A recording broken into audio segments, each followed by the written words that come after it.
বাস্তবতাটি উপলব্ধি করতে সরকার ব্যর্থ হয়েছে। বিএনপির এই অপনির্বাচনে যাবার কোনো প্রশ্নই আসে না। যেটা বলছেন, হ্যাঁ হয়তো দু একজন যেতে পারে, কিন্তু আমরা তো স্পষ্ট ভাষায় বলেছি এখানে দলীয় পর্যায়ে নির্বাচনে আমরা নাই। কাজে এখানে দলের যে বিষয় সেটা কিন্তু মুখ্য বিষয় নয়।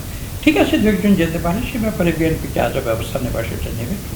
এটা নিয়ে আমার মনে হয় যে আসলে উপজেলা নির্বাচনটা নিয়ে আপনারা যতটা উদ্বিগ্ন বা আপনারা বারবার প্রশ্ন করছেন, পত্রিকা রিপোর্ট করছেন, সেটা আমরা বুঝতে পারি, কিন্তু বিএনপির জন্য এটা কোনো ইস্যু নয়। এটা তো আমি ইতিমধ্যেই ব্যাখ্যা করেছি। একটা জাতীয় নির্বাচন যেভাবে হয়, খুব স্থানীয় পর্যায়ে নির্বাচন তো জাতীয় পর্যায়ে নয়। সেখানে দেখুন, আমি আরও ব্যাখ্যা দিচ্ছি যে গ্রামে গঞ্জে আপনার নিজের অভিজ্ঞতা থেকে আপনার বলতে পারেন, এরকম হতে পারে যে গ্রামে গঞ্জে যারা স্থানীয় পর্যায়ে নির্বাচন করে স্থানীয় ইস্যু নিয়ে, যে আমার বাড়ির সামনে একটি রাস্তা লাগবে, আমার বাড়ির কাছে একটি স্কুল লাগবে, আমার বাড়ির কাছে একটি স্বাস্থ্যকেন্দ্র লাগবে, এগুলি কিন্তু জাতীয় ইস্যু নয়। এখানে কিন্তু যে কেন্দ্রীয় পর্যায়ে দলের ইস্যুটা যেভাবে কাজ করে বিএনপি আওয়ামী লীগ, সেটা কিন্তু সেভাবে কাজ করে না।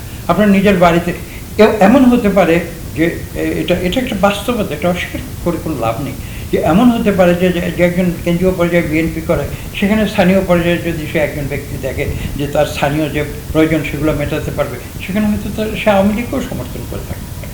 কাজে এই যে বাস্তবতা স্থানীয় পর্যায়ে নির্বাচন, এই বাস্তবতাটি উপলব্ধি করতে সরকার ব্যর্থ হয়েছে, এবং আমরা সেই বাস্তবতাটি চোখে আঙুল দিয়ে সরকারকে দেখিয়ে দেওয়ার জন্য আমরা এই সিদ্ধান্ত